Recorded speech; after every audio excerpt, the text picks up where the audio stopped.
most people realize the world that we live in and the environment that we eat, sleep, and breathe in is probably a little toxic. There is no drug that's going to make you feel good long term. You can talk about testosterone replacement therapy. It works for a little while and then it fades. The new GLP-1 situation. Yeah, you'll lose weight, but at what cost? Something I like to say a lot is you need to be in a safe place to get well, but you also need to feel safe when you're in a safe place to feel well. Welcome to the Health Insights Podcast. In this episode, we're joined by Dr. Jaban Moore, a functional medicine practitioner with a focus on infections, toxicities, and traumas. Dr. Moore shares his extensive knowledge from over a decade in practice, discussing the intricate connections between these root causes of disease and their impact on overall health. He delves into the importance of understanding how infections can replicate, how toxicities can affect our bodies, and how trauma can manifest in various ways, even after the initial issues have been resolved. Dr. Moore emphasizes the critical role of nervous system regulation in the healing process and how creating a safe environment is essential for recovery. This show is brought to you by Thea Health, dedicated to empowering individuals to take control of their health and well-being. Visit theahealth.ai to learn more. All right, let's dive into today's enlightening conversation. Dr. Moore, how are you? Doing great. Awesome. Well, thank you for coming on the show. I'm very excited to dive into infections, traumas, toxicities, and much more. First question, what how do you define infections, toxicities, and traumas, and what's the difference between those? I know your socials and all your media is around these three things, or at least it's heavily advertised. So I think it'd be cool to dive into what those specifically mean, because sometimes I feel like people will be like, an infection is a toxicity, or a me being toxic can't be an infection, and what does trauma have to do with those three things? Yeah, so for me, those are the overarching titles of root cause. Yeah. And root cause being something that causes disease, something that can cause symptoms to actually occur. So an infection can be or is a living organism that gets into your body that can wreak havoc. So Lyme disease, parasites, mold can colonize inside of your body. However, that's where some of the confusion comes in because mold also creates a toxin called a mycotoxin. So it's creating this toxin that is damaging your body. So that is where it can overlap. Yeah. Any infection, for that matter, can create something called an endotoxin, different ones for different infection types that cause damage to your body. So, yes, they overlap, but the way we deal with these things are going to be different. So, for instance, if it is a toxicity of heavy metals, or uranium or environmental chemicals, the way that we're going to deal with this is we're going to try to figure out where it's coming from so that then we can stop it from coming into your body. So the toxicity effect then would happen after that that damages your body. So we're going to stop this from happening. It can be through changing hygiene products, food, water, air that you breathe. So that's more of the toxin side. Whereas an infections come in different ways. So you can breathe them in, you get bit by something like a tick, for instance, with Lyme disease, bites you. And when that tick actually spits to numb the area, it is spitting potential infections into your body. Parasites can be inside your food, so they come into your body. Now, these are the organisms that are living, that are producing toxins that are going to be creating damage to your body or them doing damage themselves. So living organism to toxin that doesn't generate more of itself, Okay. right? Whereas infections can generate more of themselves, toxins don't. And then traumas, everybody thinks of trauma as being this event in your life that for most would be thinking some center point situation where there's a death or you were abused, something of that nature. But and those are extremely valid possibilities of trauma. I work with people every day who've been through those sorts of things. I personally am not a therapist, so I'm not going to do talk therapy with you. But um, I do still need to know that those things happened because it takes energy from your body if you haven't processed through and and gotten over that situation to the best of your ability. But it can be other things that create traumas. So there can be, let's just call it a traumatic amount of work. Like you overwork yourself for a long period of time that disrupts your nervous system, or you lived in a moldy house and now your immune system is overreactive because it's had so much stress on it from mold. So I use the term trauma to go a little bit beyond just that, I guess you could say, standard definition of trauma. Okay. So just so because I'm learning too as you're talking, right? An infection is something that can replicate itself, i.e., bacteria, viruses, etc.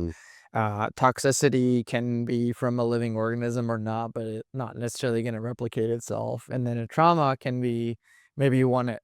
Maybe the definition here is it can be acute to extreme. So something, if you're consistently exposed to some, let's just call it chemical over time, that's a traumatic experience on the body because it's constantly fighting this thing off. And so now we need to kind of bring it back and pull it into a healing journey where it might take some time to get it. Was that like a good way of yeah, it's great. portraying? Okay. That's a great definition because when you're looking at the body's response to consistent stress, Yeah. something I like to say a lot is you need to be in a safe place to get well. But you also need to feel safe when you're in a safe place to feel well. And if you've been in an unsafe environment for any length of time, so whether that be months to years, you don't feel safe often, even when you are in a safe place. So I meet clients all the time. They've gotten out of mold toxicity. They love their family. Their situation's amazing, but they can't stop always feeling that anxiety, that overwhelm of something's gonna happen, something's wrong. And in those cases, you can actually see it manifest in a number of different ways. Um, I've recently started using CGM, so constant glucose monitoring, because I was like, man, I wonder if blood sugar can represent stress somehow in the body.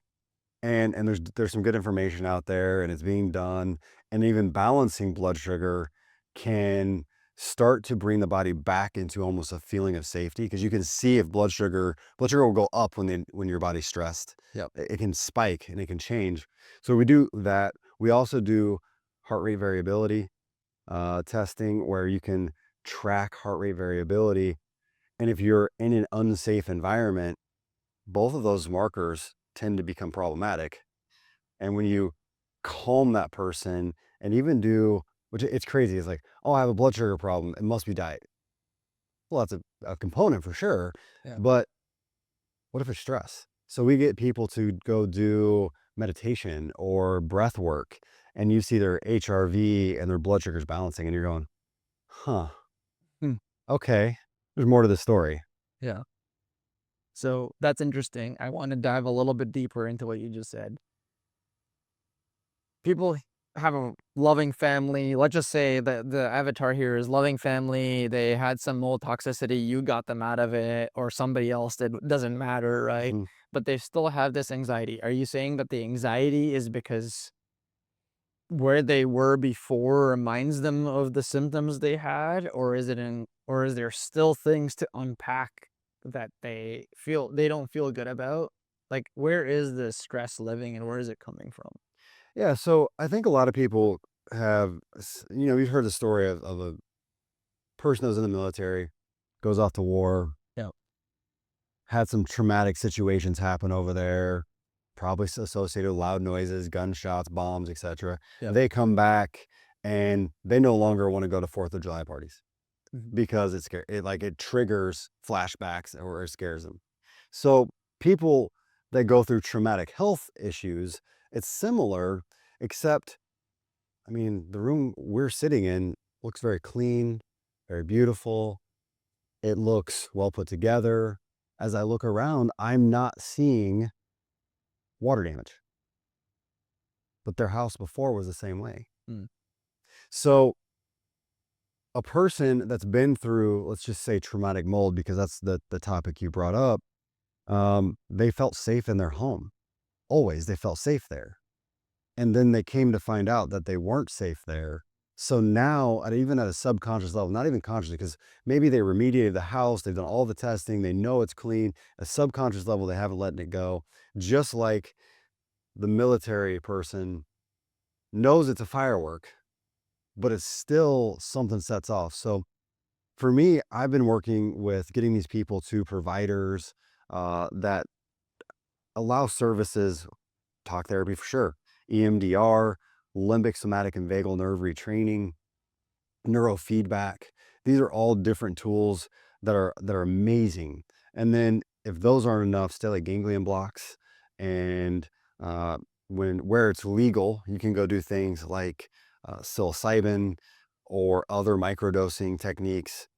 And make sure you get with somebody that knows how to do any of the things that I just mentioned. But all of those tools help to reset the nervous system, which then can give back blood sugar control, recovery.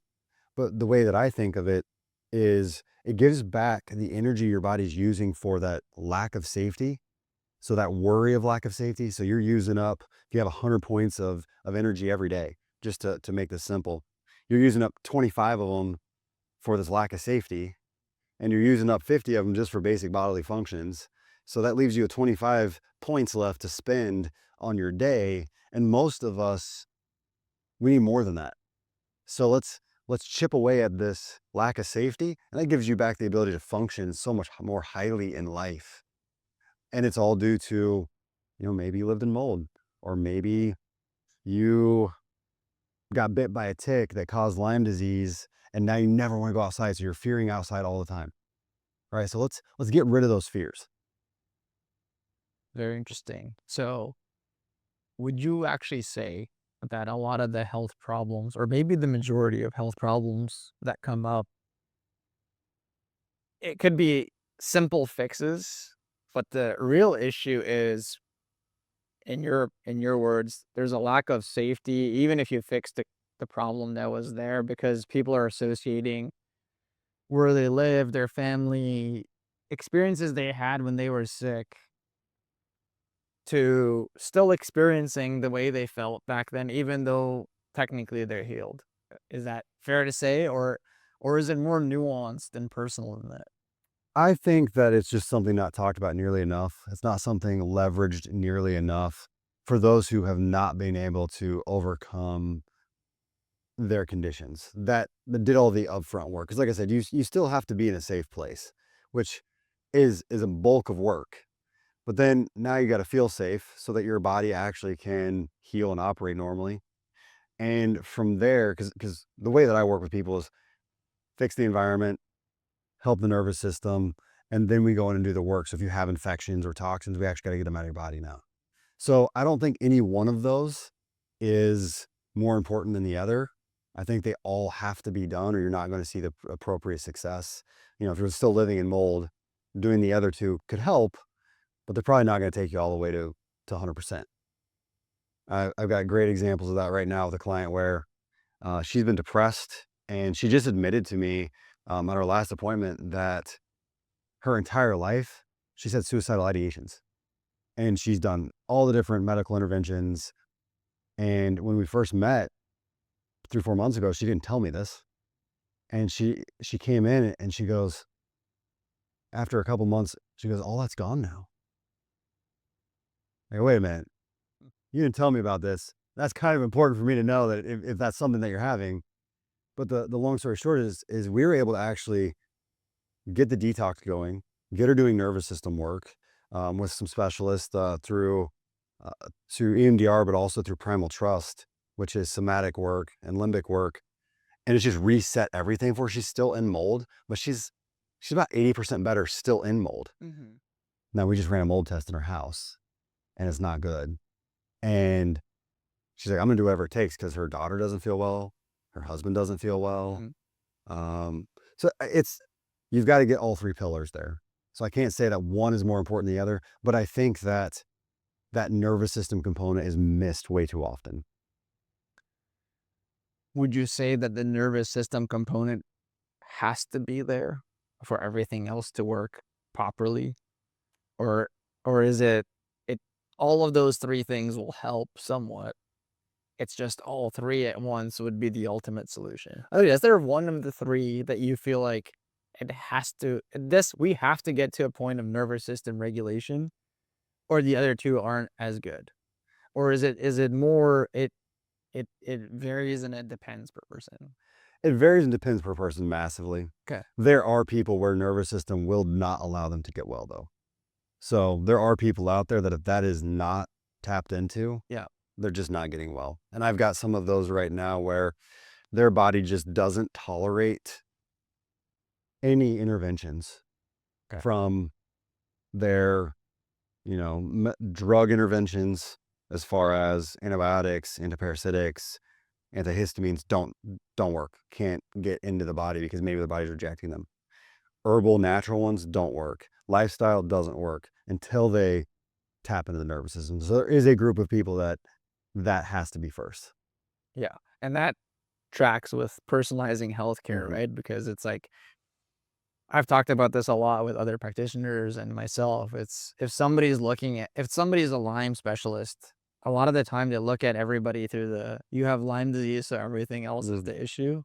Versus, sure, they might have Lyme disease, but they might have other things. Like you said, they might have had a traumatic experience. They might be dealing with depression. Their household, their environment might be terrible. They might not like their spouse. So it's like all of those things. You can't just treat the one thing that you know how to diagnose and then Mhm. hope that the answer comes through. But going back to infections, toxicities, traumas, nervous system regulation, is there one of these things that's popping up more than the other? So, for example, are you seeing more infections? Are you seeing more toxicities? Are you seeing more traumas when people first come to you? Or maybe the better question is, are they coming forth to you with one of these more than the other? I would say the majority of the people that are coming in are looking for help me with XYZ. And so they have symptoms, but they go, I think I have mold toxicity. I think I have Lyme disease, that sort of thing. That's what's bringing them in because it's more known, it's more talked about. Most people realize the world that we live in and the environment that we eat, sleep, and breathe in is probably a little toxic, Yeah. but they're not coming in going, I'm dealing with DDT. I'm dealing with phthalates, right? Like that's not what they're coming in saying. They're not coming in saying that my nervous system is dysregulated openly.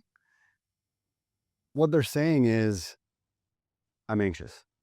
I'm depressed. I'm irritable. I don't feel like myself. I don't enjoy life. I can't go out and have a wine with the girls without paying for it significantly, which never used to happen to me. All of those are signs that your body's dysregulated, is not operating appropriately. So they're saying it without saying it to me. But that's just the nuance of being in practice for a decade and listening to people talk. You can tell me often friends of mine will tell me things about their lives. And I'm like, oh, huh. And it just starts perking up. Like, wow, my shoulder's a little extra tight these days. I got to push them down and stretch them. No, that tells me your nervous system's probably a little uptight about something. Like, what's going on? Yeah. Or you can just tell that they worry about things a little bit more, or they don't want to leave their house as much. They're Yeah. kind of retracting from who they used to be. And now you start seeing, okay, there's something going on nervous system wise that, hey, if we can release it, you get to go back to who you are, who you Yeah. have always been. It's not to say that, maybe as we age, sometimes we do enjoy just relaxing around the fire at home a little bit more, but when it comes to people coming in the clinic, it's usually the things that Western medicine talks about more, something that you can put a blood test to, Mhm. a diagnosis on.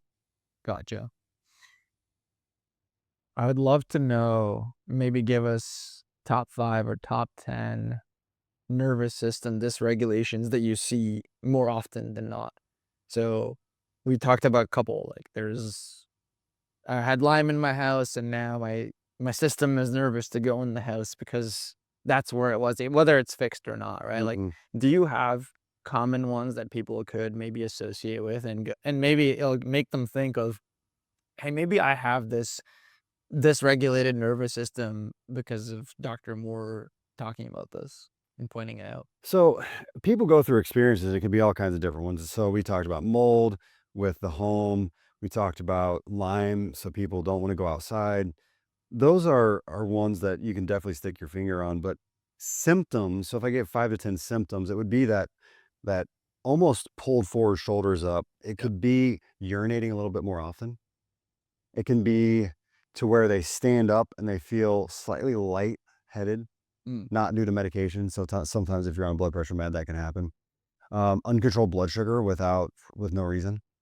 It can be, oh man, maybe being a little bit more reactive to people around. They're like, if you've ever thought to yourself, that's not me, that's not who I am, when you respond to something. So you feel just outside of yourself in that way. Uh, Overwhelm, burnout, oftentimes not about their job, but in general life can oftentimes be associated with the nervous system just being overwhelmed, too much happening. Those are great ones, and I think most people never pay attention to things like that. Mhm. "Oh, I'm just a little bit tired today. Oh, I'm a little bit low energy. Oh, I've been slumping on my computer, so that's probably why my shoulders are the way they are," but I think this is important for people to know and start to be conscious about, because it's like those might not be the reasons that you think that you're doing, you're slouching or you're not wanting to hang out with people.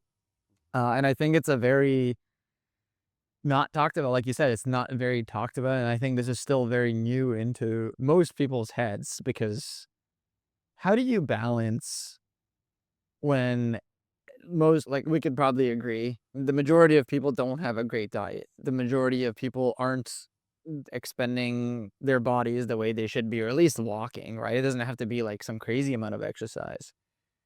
And they're being bombarded with different diets, different exercise programs, different ways to lose weight. Now, drugs are very prominent as a marketing machine to just, you don't really have to change anything. You can take GLP-1s and you'll be less hungry, you'll lose weight, right? How do you balance and cut through the noise? Because you produce a lot of content, right? You're a social media machine. You're an extremely successful practice with lots of clients. How have you found ways to get to people to notice these other things other than what the mass media is telling them? Well, I mean, the real truth is this, that there is no drug that's going to make you feel good long term. You can talk about testosterone replacement therapy. It works for a little while and then it fades. The new GLP-1 situation. Yeah, you'll lose weight, but at what cost? I mean, they're already starting to talk about side effects and costs and, uh, your face caving in or muscle mass loss. When muscle mass is lost, what happens now? Now disease processes can come in. So yeah, there are drugs that can move the needle, but the reality is a lot of the people I'm working with, those things no longer are effective. And I put a lot of information out there, just allowing people to understand what's happening to them. My mission is to educate, to empower people to have informed consent about their own choices, to realize what life should be like. So, one of my fears that as a new dad that I have is it is so normal now to just accept feeling like crap, being unhealthy, being miserable. I mean, how many people do you know, if you're listening, that are sitting at home going, "Oh, I'm achy. My brain's just not as clear as it used to be. I don't want to do a lot because I'm a little tired. My stomach just it's off. I feel bloated. I just achy. If I go out, I pay for it." Like these are all just normal things. And I'm not even talking about the fact that if you ask somebody if they have anything going on with their health, like you actually truly ask them, most of them will say no when they're on 4 or 5 medications, which means absolutely there's things going on. You've medicated them to stop. So we know your body's not operating well. What's all the side effects of those medications? Right. So it's one of those situations where I'm just putting content out like, hey, go check out your CBC and your CMP. Look at it. If it has these things on it, it might mean this for you. So start doing a little research. I'm putting out content saying these symptoms are not normal. So I'm just going to where people are, informing them and empowering them to be able to take care of themselves and feel better, feel optimal and vibrant and enjoy life and wake up at 8 a.m. feeling rested and go all the way to 10 p.m. not needing to go to bed because they're exhausted, but because they want to work on their circadian rhythm and make sure that they get their sleep, right? Like you should live life pretty free. Agreed. And I think maybe somebody would make a counter argument. I love your opinion on this. And I'm just playing devil's advocate for a second. That's the body we have and how it resonates today. What would you say to people who are working on tech saying, let's not care about any of that stuff. We'll just invent technology and drugs and nanoparticles in your body that will just repair all the stupid, boring, leisurely things that you enjoy. Do you resonate with that at all, or is your opinion mostly we're just pretending that that's gonna happen? It's not real today, and the drugs that promise you that today are a short term, as you said, solution, which eventually stop working. You know, I would love to have a machine I can go jump in, like all the movies, right? Like Yeah, I'm a little bit of a sci-fi guy, like one of those little pods you go jump in and it just fixes everything and you're good as new right. and it's great. That'd be awesome. Pay no repercussions for anything. Sure, we're not there. Exactly. And Yeah. if it happens, I'll probably be one to go jump in it myself. Right. I'm still probably going to eat pretty well because I enjoy food that's quality. I can taste the quality. If I eat junk half the time now because I'm not used to it, I can taste the chemicals Sure. and I don't like it. I like to exercise. I get an endorphin rush. Sure, you could take drugs and do that, Yeah. but the drugs that do that always give you addictions and problems. So yeah, you can play devil's advocate and you can say someday we'll be there, maybe, but right now the things that are out just aren't Yeah. getting it done. They're just not. And they can be used as a short-term fix. I've even had this conversation with friends of mine. I'm like, is it better to take a GL1 when you're 500 pounds and you can't get off the couch or be 500 pounds and not get off the couch? Right. I go, based on the evidence that I've read, take the GLP-1, get off the couch, but also realize that at some point, you're going to have to change the habits that got you on the couch. Because I personally don't believe that long-term use of a GLP-1 inhibitor is going to turn out for 50 years of use. It's probably going to lead to some major repercussions. We're starting to see some studies come out that show some of this because it's fairly new to the market, Mhm. especially in the weight loss realm. It's been in the diabetic realm for a long time. Yeah. Um, but every time we get a new hormone drug, like, I don't know, synthetic hormones, we've got all the commercials and infomercials at night now. If you took this in 1990, call this hotline, right? Like class action lawsuit. And it's just over and over and over again that we keep seeing this. So yes, we need these drugs, we need these hormones for certain people for periods of time to get them moving. But the reality is the more natural lifestyle interventions are for lifelong positive outcome versus side effect. Yeah. In an age where everything else is convincing people to do the opposite of what you're saying, and I don't mean that in a bad or facetious way. I'm just saying everyone's figured out they can market to people. Make TikTok is very, let's just use TikTok as one example of, they understand how the brain works, and so they're feeding you content nonstop to keep on their platform and stay longer, and therefore they can make more money. Mhm. Food companies have understood that if they can make the food taste better, more addictive because of the compounds that they put in there, you're gonna buy more. TV, wants to keep you engaged because they can add revenue. So all of these things are out there. And then there's diet companies, supplement companies, food companies that they all want market share, right? Yep. They're building businesses, nothing wrong with that. But with an age of abundance of all these things and convenience that we've built through innovation, do you feel that people are up for a bigger challenge now than ever to make the right decisions, to change their lifestyle? They gotta change their, like you said, if their home isn't where it should be, they're always gonna be anxious. If they're out if it's common and everybody else doesn't feel well, then it's kind of like tribalism, right? So, hey, nobody else feels well, so you know what? Mhm. My 100,000-year-old brain is like, if everyone else doesn't feel well, I don't, then I'm part of the tribe. I'm not gonna get killed by a saber tooth. I'm going all the way here, right? Just to make a point. But do you agree that it becomes really hard unless you're really mindful, isolating, and hanging out with people similar to you, which might be one of the solutions? Mhm. And if you do agree with that, how are you getting your? Because I know you're getting a lot of patient outcomes and you have referrals out the door. So it's like, what are the strategies that you guys are implementing to get people off the hump, to get people off those things that are addictive, to get them using the tools to make simple decisions really for themselves that are obvious, but it's like just because it's obvious and known, it's kind of like you should eat well and exercise. We know this. We're since day one of you being born, everyone tells you that. But what are the ways you're actually cutting through, and what are the strategies and maybe even some tactics that people could get wrap their heads around of how they would approach that? Well, I'll say one thing. You would think eating well and exercising is something that we should be trained on from birth, but it's not. We're not taught that in school. Mhm. Where in school did they teach you what good food actually was? At the pizza line at lunch?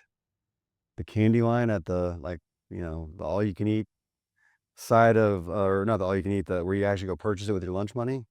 Or the cartons of chocolate milk that I went through when I was that age? We're not taught that. We don't know. So honestly, a lot of what we're doing is we're educating people where they're at because, well, GLP-1s can cause headaches, testosterone replacement therapy cause man boobs. Like, all these things can happen, and oftentimes the people that are coming into me at the beginning are the side effects. They're the 1% will have this side effect. They're those people. Yeah. So those are the people that come in first. Those are the people that are searching for something different because it's not working for them. Yeah. Well, then, because they weren't educated on what healthy food was, you teach them healthy lifestyle. Maybe it's the wife or the husband of the family that then starts shifting the family. And what we do is we make things simple. So when it comes to how to implement this, first thing in my note says safe place. Is your air safe? It's from test. Is your food safe? Get organic food and make it balanced as far as your macros. And once you start doing this, it starts becoming easy. Water, if you're drinking tap water, stop. If you don't listen to anything else I've said today, if you're drinking tap water, stop drinking tap water and go get yourself a reverse osmosis or a distilled system and do that now Yeah. because it's so toxic, filled full of junk. And that's one way you can just decrease the toxins coming in. So I just give them a bullet point list of do these things that change your environment, that takes the stress off of your body. Take out your phone, download an app, EWG, and put it on your phone, and then scan the barcodes of the stuff that you're buying at the store. And if it's toxic, switch. Once you've switched, you just keep buying that one. Scan it every now and then just in case it got bought out by a conglomerate and they switched ingredients because that happens too. But let's not worry about that right now. Let's just make the switches. And then as far as it comes to like the feeling safe section, you're right. These social media companies, which I've taken advantage of by growing social medias, want you to scroll and scroll and scroll and scroll. They want you to doom scroll from when you wake up to when you go to sleep. Never let that be the first thing you do in the morning. Limit yourself. Set a timer. Shoot, they've got them for kids on their phones. Do it for yourself. Actually get human interaction. I know it's crazy. We're all working from home, on our social media. We don't need it anymore. Never watch the news because all it is scary junk over and over and over. So what I end up doing with people is just starting at the top, going through the list of boxes over the time that we're working together that I just went through, and there's many more that can come up. And it allows for people to make those transitions, and it doesn't feel like it's a huge stress. And they just gain strength and they gain vibrance, they gain happiness as we go through this. And once you've done that, once you come from the dark side back to the light, back to feeling good, you can't go back. You just know you can't go back, because as soon as I start slipping and getting into, I want to eat this food that's not as good, or I didn't work out for a week. Once you know how good you feel, it's so hard to go back. But you're right. I mean, everything seems to be leveraged against you, but the one thing we have in this world that is irreplaceable is our body. Yeah. The parts that they replace you with just never work as well. They're not even close. Ask anybody with a knee replacement, shoulder replacement, transplant. They're never the same afterward. So until the machine that replicates the body Yes. it starts working, which I don't think we're close to, until then, you get one body, you get one set of knees, ankles, but even more importantly, you get one heart and one brain, and they're irreplaceable, at least as far as feeling well. You can't replace your brain at all, but your heart, you technically could. You're never going to be the same. Yeah. Powerful. And I think there was a lot of nuggets in there in terms of what people can focus on. Last two things, being mindful of time. The changes that you talked about that you get people to do. Hey, start eating healthy, organic, dial in the macros. To be fair to education to some degree, you know, what they serve, what they teach is the food pyramid. That's one thing.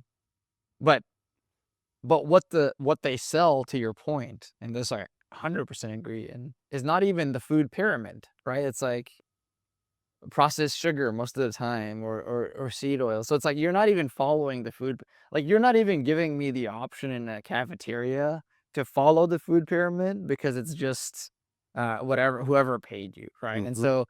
so it's like, sure, the education might be like, do this and that's going to be better than what you're actually doing, but then when you're put in an environment where that's not an option, you don't get to choose. And I think what you're saying is that's completely unfair. So going all the way to what you were saying, when you are getting, I just really want to hammer this in so that people can start thinking about different ways of changing, because I think most people always fear the change and they think that's the hardest thing to do. And then, like you said, once they get into momentum, get a couple of wins, I changed 3 or 4 products. This wasn't that hard. I just keep going, right? And then they get them in. But like, do you have any specific advice? And this could be, you work with somebody personally, you really get to know them, they trust you, and then they do what you say. But how do you get them to eat organic or do the macros? Like, what is there certain levers that you pull that you guys have dialed in, or is it really just they need to get to know you, they need to get to trust you, and they need to have enough pain in their life where they're like, I need to make a change, and I'm gonna work with Dr. Moore. It is the pain points. To be completely straightforward, it is the pain points. People aren't going to change until they find value in it. Yeah. So why are they listening to this podcast? Why are they searching social media? Why are they calling my clinic? There's a pain point that it is worth it for them to put effort forth to make a change. And that's the only time it's going to happen. That's human nature. We don't change until there's a reason to do so. Right. And that's what you have to leverage. So in my note, we ask, what is your goal for coming to the clinic? Mm. Right? Spend more time with the grandkids. Be a better mother. be able to go out and play pickup basketball with the boys, right? Like there's a goal in there for every person that's putting the effort forth to do the research in this topic. And you just have to remind them of that goal. It's their goal. And that really starts setting us moving, setting us in that path. There's no magic lever to get everybody to eat well. If there was, I would have pulled it. I'd love to see the entire planet change the way that we treat our bodies. And, you know, as a new father, the kids, like I said, you can talk about funding in schools and this and that, but the food we serve in schools, I would never serve at home, ever. Like, I want non-processed organic foods. So real food. I want to see the peas and the green beans and the carrots and the sweet potatoes. I want the grass-fed beef. And when you're feeding that, and then you run labs on people that are eating that, they're better. There's less toxins in them. When you're feeding kids that, because I've had providers of like daycares come into my clinic, and when they switch the diet away from processed sugary breakfasts and snacks to lower carb in the morning, I'm not saying give kids low carb all the time, Yeah. but lower carb in the morning, no processed, no chemicals, their jobs are half as hard. I have actually had daycare providers make those switches and go, I was burnt out on this whole thing. I was about to shut it down. All right. I love these kids now. They're completely different kids. Yeah. And the kids don't even know what's happening. They had no idea that there was a change besides, okay, we stopped having cereal. We started having, eggs, bacon, and a banana. Yeah. And you can see the change. It's a perfect little studies. And I've done it with a few different people that have come into my clinic that were in positions to make those changes. And it's crazy though, because the lack of education around this topic is so deep Mm. that parents then think that the daycare provider is robbing the children of the foods, the processed sugary junk food, and start sending it with the kids, even though they're paying for the meals to be prepared for their kids. So, earlier you said we're all taught eating healthy and exercising leads to a healthier life, but unfortunately, we're not, and it's missed more often than you can ever believe. Fair. Last point of discussion. You're obviously an innovative guy, businessman, successful practice, which takes grit and being able to see into the future and building, right? How are you today leveraging technology inside your practice to help you make these decisions faster, get people to change better? And then what is there anything in the future that you would like to see that would make your life and your patients' lives easier? You know, all this technology is bittersweet. I've implemented so much technology into my clinic, which has reduced the workload on my staff significantly. Yeah. Um, it's bittersweet because I'm like, well, I'd probably have to have more staff. And I love helping people, and I've got so many amazing people that work with me, and each one of their individual stories in life. But we've implemented so much AI to connect all of our technologies. And one of my big missions for my team over the past couple of years has been to, it's like, leave no man behind. So make things integrated so much so that it's seamless and the client experience is five-star, top shelf, amazing. So that there's never a reason that any client can ever say, I didn't get a response, and then just give up. Because sometimes they're just on edge of that because they're so sick. So we've got so much technology in there where clients are constantly calling us saying, the experience has been amazing. Your people are awesome. You never drop the ball. We have leveraged our software to where within the note, you have links to everything that we recommend, whether that be supplements, other providers, guides. It's all in there, linked together. Wearable technology for HRV and blood sugar is a piece of that, where now they have constant monitoring, which can be good and bad. To those truly unsafe, now they're just staring at their wearable data all the time. So I'm like, don't do that. But it gives us real time how their body's performing. What I'm getting ready to launch is a clone of me, an AI clone of me, Amazing. to have as a resource for my clients, to where they can access it at any time, all the time.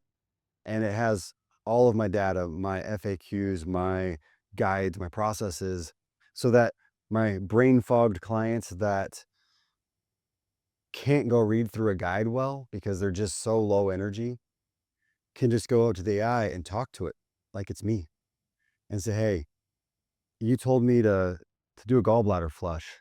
What's the first step? And it can start walking them through that. So it's going to be more interactive, simpler. It's basically a search engine of my brain.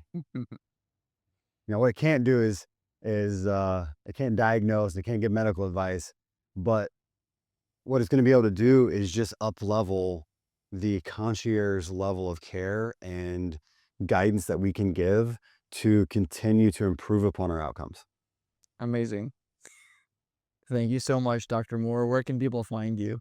So just search me out, Dr. Jaban Moore. I'll be on Instagram, Facebook, TikTok, website, all the places. And we're just putting content out every single day to try and continue to educate people so that they can take control of their own health and their own life. Amazing. You're a wealth of information, and thank you for everything you do. Thanks for having me, man. Awesome. Cheers, brother. That was